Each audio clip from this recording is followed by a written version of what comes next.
How's it going, everybody? Welcome back. And today I'm going to be reviewing PureVPN.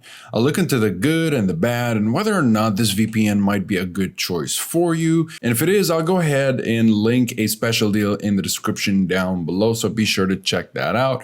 And if not, I'll also be sure to link other VPNs that may be a better choice for you and your situation. I'll go ahead and link the top 3 VPNs in the description, as well as links to pricing and discounts to those as well. All right, so let's go ahead and start this review by looking at the privacy policy. Now, PureVPN is owned by a Hong Kong-based company called GZ Systems, founded in 2007, making it one of the oldest VPNs in the industry.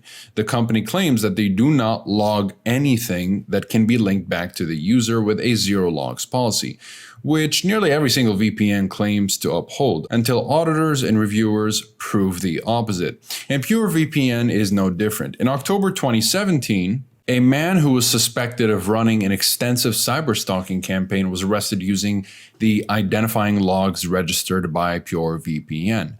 The logs, which PureVPN claims don't exist, were used to track and arrest the suspect. And according to PureVPN's privacy policy, we do not monitor user activity, nor do we keep logs, and they share what logs they collect and what logs they do not collect. They also claim to not keep any logs and therefore have no record of any activities such as which software was used, which websites you visited, what content you downloaded, which apps you used, etc. But according to the FBI document, these logs do exist and were used to bring the alleged criminal to justice. Now, of course, a criminal is a criminal. I'm sure all VPN providers will cooperate with authorities to some extent in order to bring a criminal to justice, but this is not a matter of ethics. It's a matter of how much they log about users. And in this specific case, PureVPN was able to determine that their service was accessed by the identifiable suspect from 2 originating IP addresses, which were his home and work addresses. Now, at the time, they did state in their privacy policy that we will only share information with authorities having valid subpoenas or warrants and other legal documents, provided we have the record of any such activity. Now, the current privacy policy states PureVPN takes appropriate measures for the protection of all customer information against unauthorized access, alteration, destruction, and disclosure of data. Access to personal customer information by PureVPN employees, contractors, and agents is restricted. It is important for all users to understand that despite the strictest precautionary measures taken, no system can be declared 100% foolproof, protected, or secure.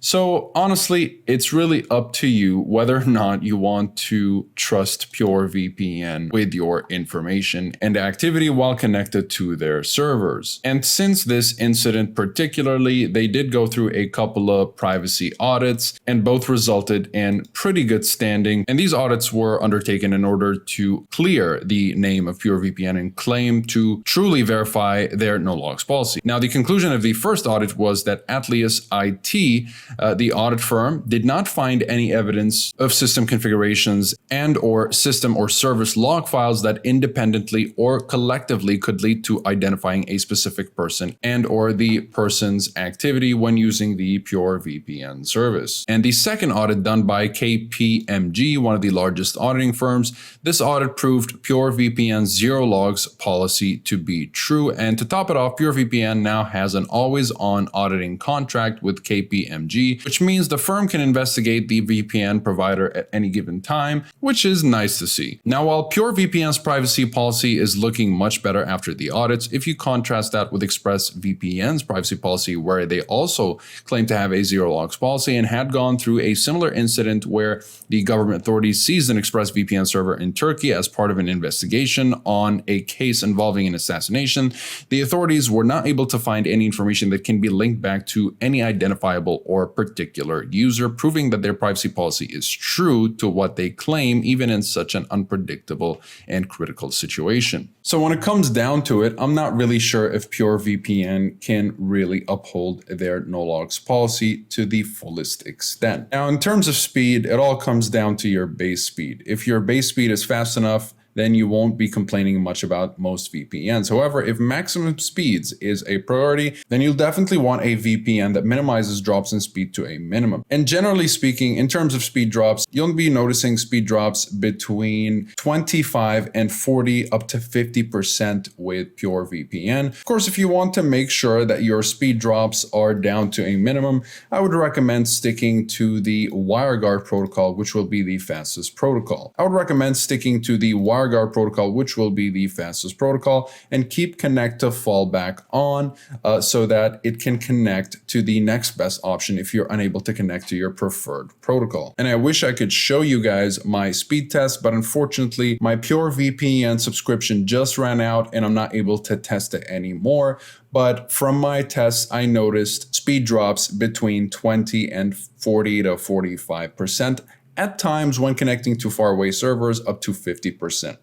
It's not terrible, but it's not that good, so keep that in mind. And for some reason, the automatic protocol selection keeps turning on its own, so I'm not exactly sure what that is about. Now, in terms of streaming, PureVPN offers peer-to-peer specialty servers, so you won't be having any trouble with regards to torrenting and file sharing. And in terms of streaming, you'll be able to unblock the US and UK libraries for the most part, but it's not exactly the most consistent experience.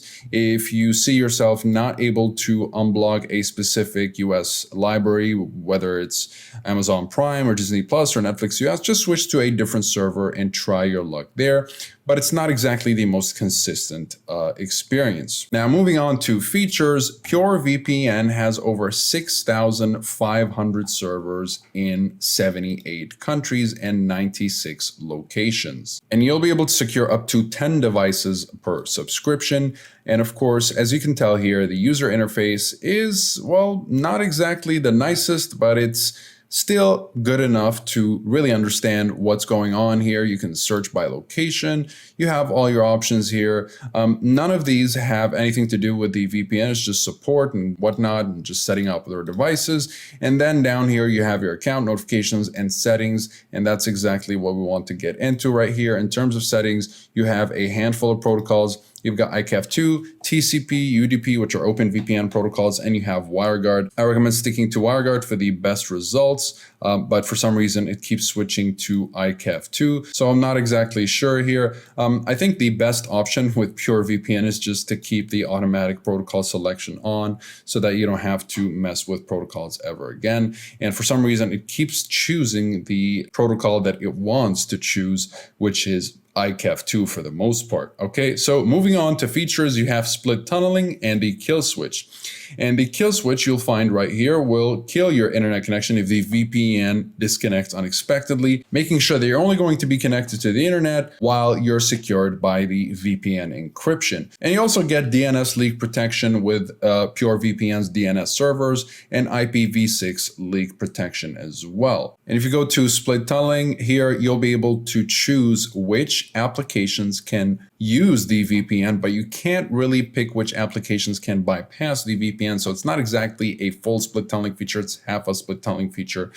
You can only choose which applications can use the VPN. That's about it. So that's pretty much it with regards to features. It's a pretty bare bones VPN, honestly, not really a top tier choice in my opinion. It has weird history with giving up information, not living up to the promise, and you can still try it out. They do have a 31-day money back guarantee, so there's not much risk in trying PureVPN. If you're interested, of course, again, you'll find links in the description down below. But if you are interested in finding VPNs that are similar in price, maybe even cheaper, something with a better privacy policy, better speeds, better streaming and torrenting capabilities, and more reliable security features, and even more bonus features, you will find a link in the description down below, which will take you to my top 3 VPNs video, and that'll be Express, Nord, and Surfshark. So if you guys are interested in those, you'll find the video down below. And if you want to get straight into the links to pricing and discounts, you'll find links to special discounts in the description as well. So that's pretty much it for this video. Hopefully you guys enjoyed this. If you guys have any questions, please post them in the comments down below. I'll be happy to answer all of them. Like and subscribe if you'd like to support the channel and stay up to date with everything VPNs and cybersecurity. Thank you guys very much for watching, and I'll see you in the next one. Have a wonderful day.